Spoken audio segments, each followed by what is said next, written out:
Bem, eu quero dizer para vocês que já tornou-se um consenso nacional, incluindo a grande mídia, que aquela narrativa do 8 de janeiro já virou pó, já virou purpurina diante do escândalo do Banco Master. Depois da prisão de Daniel Vorcaro e dos vazamentos de notícias do WhatsApp, dele conversando com o ministro da Suprema Corte, conversando com líderes partidários, com autoridades do governo, mostra claramente que o Daniel Vorcaro não era só um banqueiro, ele era um operador financeiro de um esquema de poder que foi construído a partir de 2021 para cá, para assaltar o Estado brasileiro.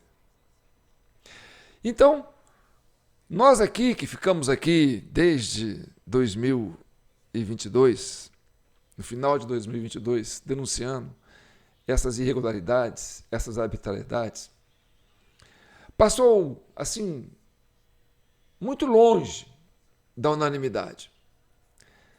Eu e os membros da CCI sabemos que quantas vezes nós ficávamos aqui e eu trazendo evidências muito claras de que aquilo tudo era uma farsa. E aí eu colocava provas e evidências e fazia vídeos históricos, lendários, que muitas das vezes eram derrubados ou eram quebrados seus links, como fez o Luiz Felipe, né, conversando com Daniel Vorcaro, porque eles tinham a milícia atuando dentro das plataformas para quebrar os links daqueles canais sérios que faziam um estudo apropriado e mostrava o que era realmente o 8 de janeiro. E essa milícia que eles chamam de turma, que trabalhava para o STF, que trabalhava para o Vorcaro, que tinha uma despesa mensal de R$ 1 milhão, que era uma turma que recebia, era a turma que atuava a serviço também, provavelmente, é o que tudo indica, a serviço do sistema eleitoral, a serviço da Suprema Corte, alimentando aquele inquérito das fake news criado por Dias Toffoli e Alexandre de Moraes. Hoje ninguém mais engole isso. Mas por que engoliu antes? Uma coisa tão óbvia, tão fácil. Eu aqui, um simples camelô de São João del Rei, coloquei as evidências, mostrei. E aí tem Gazeta do Povo, você tem, né, a Revista Oeste, vários canais independentes. Olha que absurdo que fizeram com o Brasil. Estão assaltando o Brasil, estão assaltando o nosso Estado. Mas uma boa parte da imprensa, uma imprensa institucionalizada, que se dizia sério, fazia vista grossa a tudo isso. E a gente ficava aqui, eu ficava aqui olhando os comentários, nos vídeos que a gente falava assim, João, você mandou isso para o deputado tal, João, você mandou isso para o senador tal, João, você tem que mandar isso para tal lugar. Eu falei, eu pensava comigo, né? Vou mandar, mas e daí? E daí? A construção desse poder financiado por esse sistema do Banco Master foi tão grande, que você percebe que o 8 de janeiro não avançou, né? As nossas denúncias não avançaram no Congresso, porque por mais que a gente falava, a gente via na CPI, falou assim, o discurso vai até um ponto, depois ele enfraquece. Você tinha lá esses líderes, né? O presidente do Partido União, o presidente do partido, né? O Ciro Nogueira, que controla uma base do Centrão, que seria o que daria volume para a direita fazer uma manifestação consistente dentro do Congresso. Estava tudo aí amarrado com esse sistema de poder. Está aí o Ciro Nogueira, né, passando como um Judas, ou talvez como um Silvério dos Reis, né, da época da Inconfidência. E eu já tinha falado do Ciro Nogueira na época da campanha para prefeito de de São Paulo, quando ele começou a defender e levantar a moral do Pablo Marçal. E eu aqui falando para os membros da CCI, cuidado, o Pablo Marçal é um avatar desse grupo aí que está querendo tomar a prefeitura de São Paulo. Muitos de direita, muitos que acreditavam no Bolsonaro, encaminharam, foram na onda, achando que era mesmo, entendeu? Um candidato de direita. Até lideranças aqui de Minas Gerais, né, da direita, não, vamos apoiar o Pablo Marçal. Eu dizia, alertava para vocês, Pablo Marçal é um avatar, né? É um lobo em pele de cordeiro. Agora ninguém mais aguenta mais esse discurso do 8 de janeiro, e isso aí não é só nós que já estamos cansados de falar isso, não. É essa imprensa que avalizou isso, essa grande imprensa, né? Agora, tudo isso veio à tona não é porque a direita brasileira, nós brasileiros que fizemos as denúncias aqui, esses canais mais simples, independentes, o cidadão comum, né, que tem uma visão mais apropriada dessa realidade. E a gente não pode ficar contra quem não enxergava isso antes, porque são pessoas simples como nós, porque nós brasileiros temos que aprender, né, a entender que a sociedade brasileira não é parte da disputa. A sociedade brasileira é vítima da disputa. Então, dividir uma família, dividir os amigos, faz parte dessa questão de controlar o Estado, né? De se apropriar do Estado. Então, jogar um contra o outro faz com que a sociedade brigue enquanto eles avançam. Então, por mais que você entenda que aquele que pensa diferente, aquele que ainda defende uma postura diferente, você tem que olhar da seguinte forma: eu sou, né, um cidadão, ele é um cidadão, ele está alcançando só essa ótica, eu estou alcançando só essa ótica. Se a gente conversar, abrir, né, se abrir para um diálogo, pode ser que a gente amplie a nossa visão de sociedade e possamos entender direitinho o que está acontecendo com o Brasil. E isso é o que está se colocando. E essa proposta da CCI, que já está no vídeo 904, da Comissão Cidadã de Inquérito, é para isso. Foi criada para chegar à verdade e pacificar a nação brasileira. Porque a verdade é uma só, e ela é desvendada aos poucos, e está sendo desvendada aos poucos. E a nação brasileira somos nós, sociedade. E é para isso que nós estamos aqui, né? Para ajudar que essa cortina seja aberta e o palco seja colocado. Aí vocês vão ver os atores que estão aí participando do processo. É claro que a gente não faria isso sozinho, se nós não tivéssemos uma mãozinha do tio Sam. É claro que se a América não acordasse a tempo, diante daquele, né, colapso que foi o governo Biden, né, a gente não conseguiria avançar com isso. É claro que tem países que estão numa situação, assim, em situação mais delicadas que o Brasil. Por exemplo, a Venezuela estava numa situação assim, mais delicada que o Brasil. Aí a interferência foi mais incisiva dentro da Venezuela. Você vê, por exemplo, no Oriente Médio, como é que está sendo uma interferência mais drástica, né, das forças que dominam, né, o cenário atualmente no mundo. Mas tudo isso é uma reação que eu entendo que seja para o bem, que seja para recolocar o mundo dentro da normalidade e que os países comecem, né, a estabelecer, né, normas civilizadas de convivência. Então, o Brasil, poderíamos dizer assim, estava com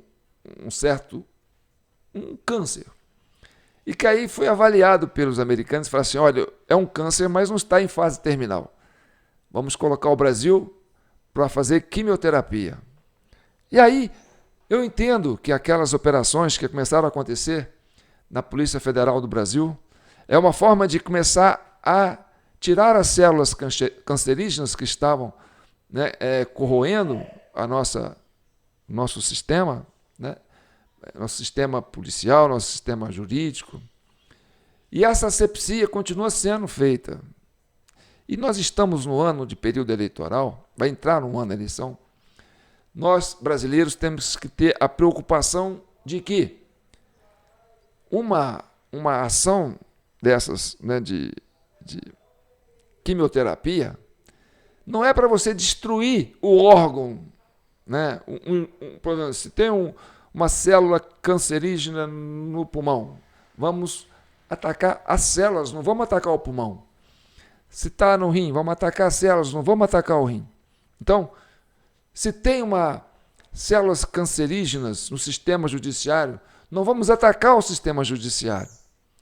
Vamos fazer a quimioterapia nas células que estão ruins, né? E essa quimioterapia, essa exposição que está sendo feita, é que vai fazer com que a gente consiga salvar as nossas instituições, porque elas não podem morrer junto. Porque o Brasil é um país que dá certo, é um país que tem jeito, é uma potência dentro do cenário, né, da América como um todo, e os americanos entendem isso. Então, o que nós estamos tendo no momento é isso, né?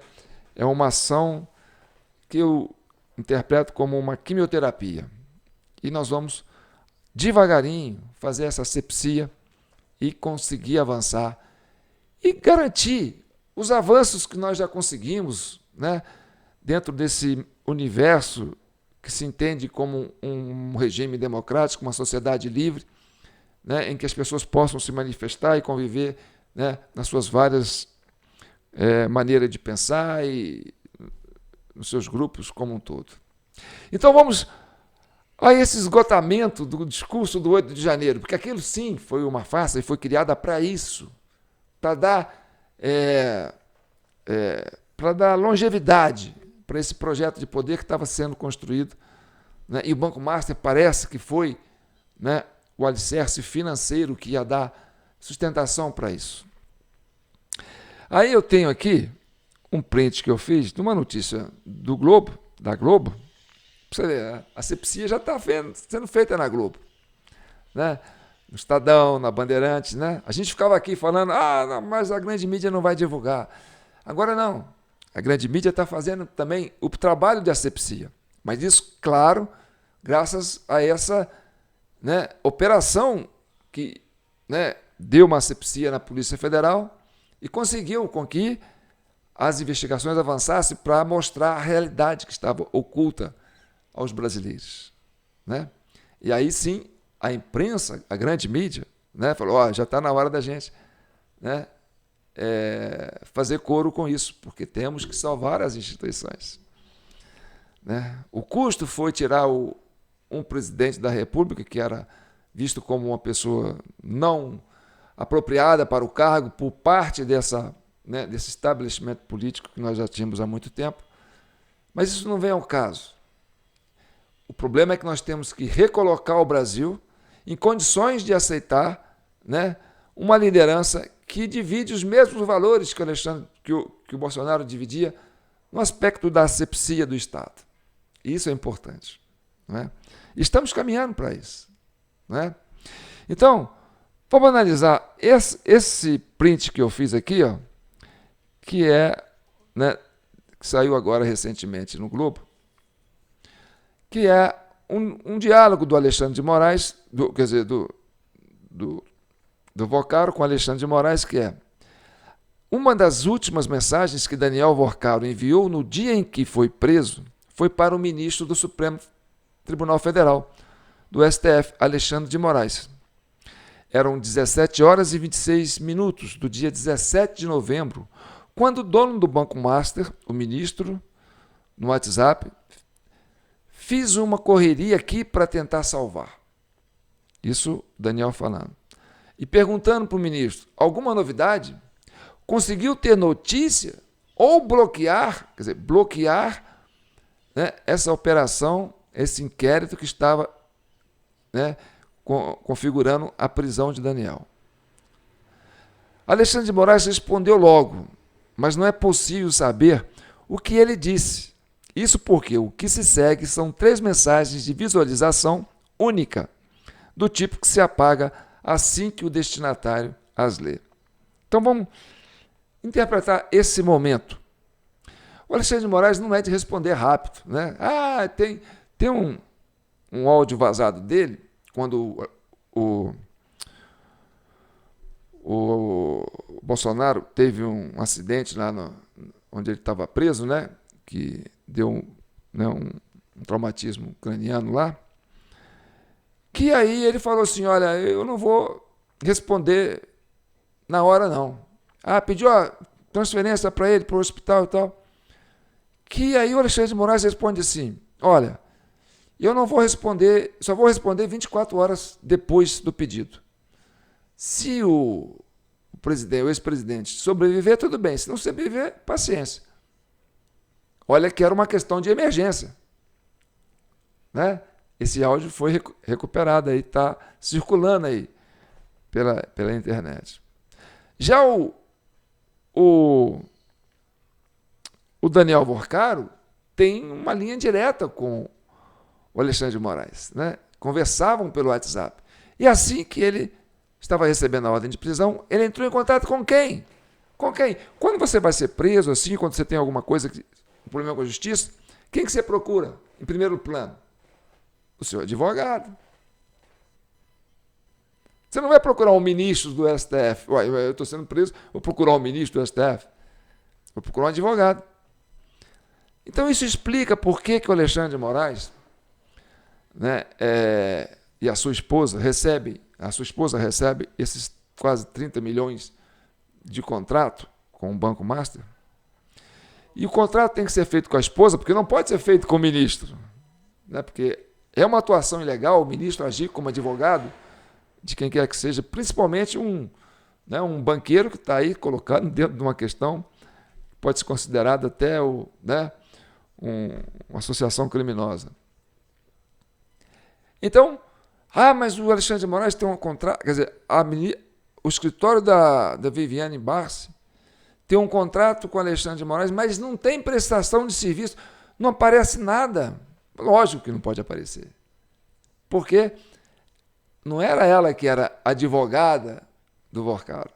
Quem estava atuando como advogado do Vorcaro era o Alexandre de Moraes. E pelas conversas você entende isso, por vazamento desses áudios você entende isso. Porque é lógico, se você está com problema com a justiça, você tem que procurar o seu advogado. Quando o Daniel Vorcaro procura o ministro, é por quê? É porque ele entende que o ministro é o advogado dele. Porque tem esse contrato com o escritório da esposa. Então, baseado nisso e nesses vazamentos todos que estão aí, e eles vão vindo a conta-gota e vai minando a autoridade do ministro, porque a sociedade tomando consciência disso, fica difícil, né, de sustentar aquela narrativa. Aí ele vai falar, não, isso aí é um ataque ao STF, essas mensagens, esses vazamentos, isso aí é um ataque à instituição, aquela coisa toda. Mas ninguém mais engole isso. E também não vai engolir mais o 8 de janeiro. E aí eu trouxe aqui um desabafo do Andreasa, que é um colunista do Estadão.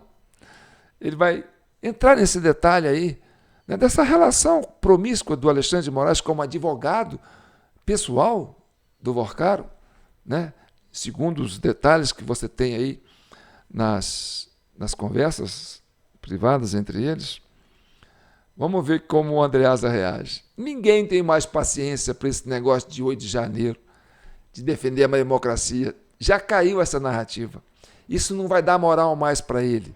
Ele não vai ter esse álibi, né? Como diz assim, essa carta trunfo, né?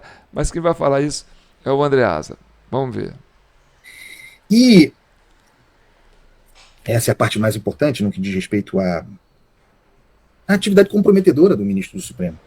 Anunciava nesse conjunto a prestação de contas a Alexandre de Moraes, a transação daquele dia, mas esse é o ponto, fazia perguntas ao ministro, quase como se pedisse providências a ele. Como se tivesse, Daniel Vorcaro, expectativas e direito a ter expectativas, porque vai perguntar várias vezes para Alexandre de Moraes Quase como se o ministro do Supremo fosse um consultor seu.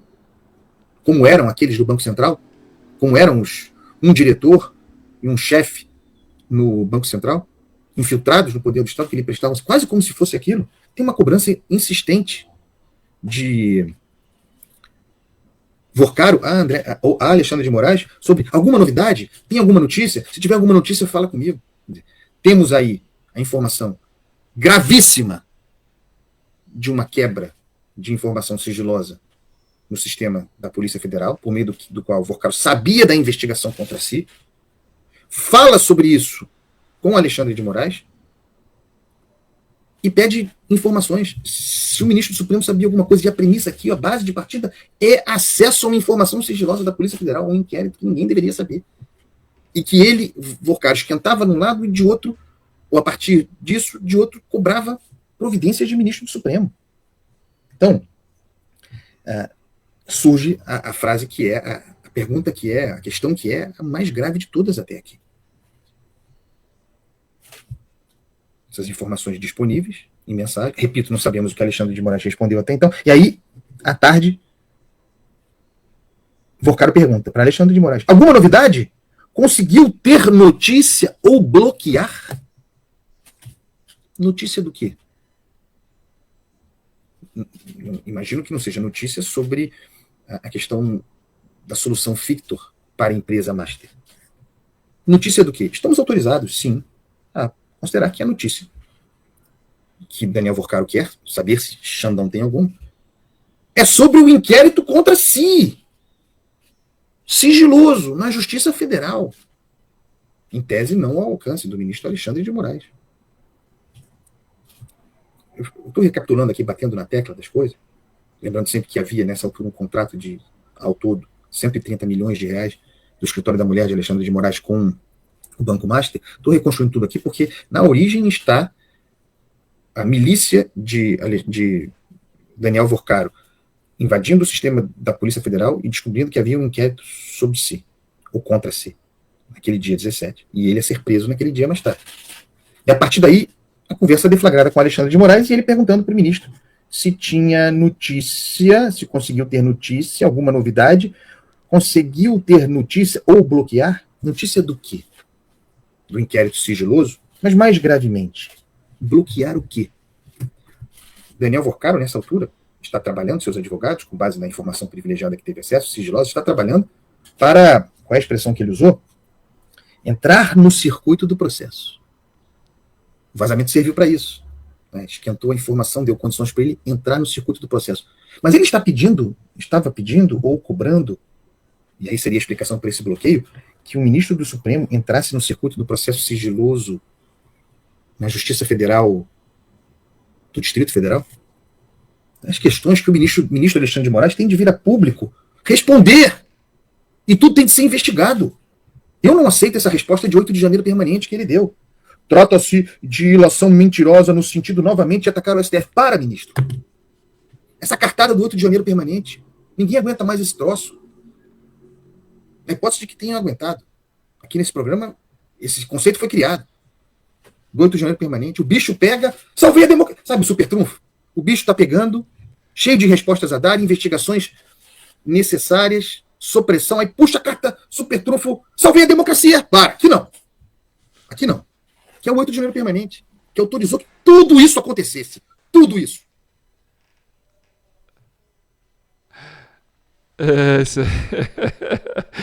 Isso aqui é um 8 de janeiro permanente. Hein? Então, o Andreasa já tem uma ideia de que o que está acontecendo no STF é um 8 de janeiro permanente, mas não que é o povo que foi invadir lá o STF. É que o STF está invadido, não pelo povo, entendeu? Quando ele diz que é um 8 de janeiro permanente, o que foi o 8 de janeiro permanente? É o povo, né, pessoas comuns do povo invadindo as dependências do STF, da Câmara, né, do Senado, do Congresso e do Planalto. E quando ele diz que o que temos agora é um 8 de janeiro permanente, ou seja, que as instituições, esses três poderes, continuam invadidos, mas não pelo povo, por alguém que não devia estar lá. Essa é a conclusão que eu estou tendo do entendimento dele. E aí o Alexandre de Moraes puxa a carta trunfo para falar: não, defesa da democracia, teve o 8 de janeiro. Nós estamos no 8 de janeiro permanente.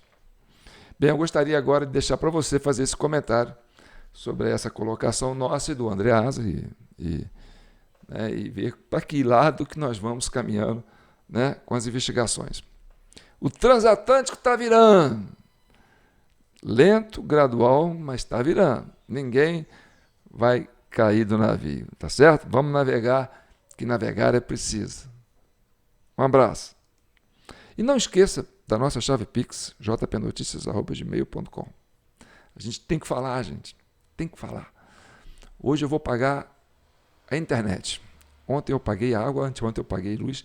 E eu não posso descartar essas ajudas que eu recebo de vocês. Porque, olha, eu estou aqui de prontidão. É prontidão, né, que fala, né? Já 904, desde que começou aquele 8 de janeiro. Né? Nós, cidadãos, você que está aí compartilhando, curtindo, mesmo sabendo que é limitado o nosso alcance, que a gente não monetiza, né? A gente não faz tráfego pago, porque não é nossa proposta, mas a gente tem que criar conteúdo e colocar isso na rede. Sabe por quê? Porque a inteligência artificial hoje, quando você faz uma consulta, ela faz um rastreamento de tudo que tem na rede e tira um razoável desse entendimento. E aí faz um texto e libera para você esse texto. Então, é importante que ainda assim a gente continue construindo conteúdos, porque esses conteúdos ficando disponíveis nas redes, ele entra dentro do critério de avaliação desse sistema de inteligência artificial, né? Porque a inteligência artificial, ela não cria a notícia, ela interpreta o conjunto de notícias e tenta trazer de forma neural, né, um sistema quase neural, né, uma leitura objetiva do que está colocado em todos os sites e sobre um determinado assunto específico. Então, mas você está falando, isso aí não tem... Não, a inteligência artificial faz uma leitura até do áudio. Entendeu? Porque quando eu coloco um vídeo na internet, ele passa por um processo de checagem, revisão. Aí o que acontece? O sistema, né, um sistema inteligente, vai analisando o áudio e vai lendo o áudio. E o áudio vira texto, como se fosse texto. Tudo que eu estou falando aqui vira texto para esse conjunto de inteligência artificial. Aí no final eles falam assim: seu vídeo não tem nada que esteja fora do processo, né? Pode compartilhar. Então, mas não a leitura existe. Então tudo que a gente produz aqui vira documento. E aí a presença minha aqui, defendendo esses pontos de vista, ao longo desses 904, né, edições que nós estamos aqui da CCI, contribui de uma certa forma, né, para ajudar no entendimento do todo. Então, tá bom? Nada é em vão, nem os Pix que vocês estão mandando. Fiquem com Deus e até a próxima.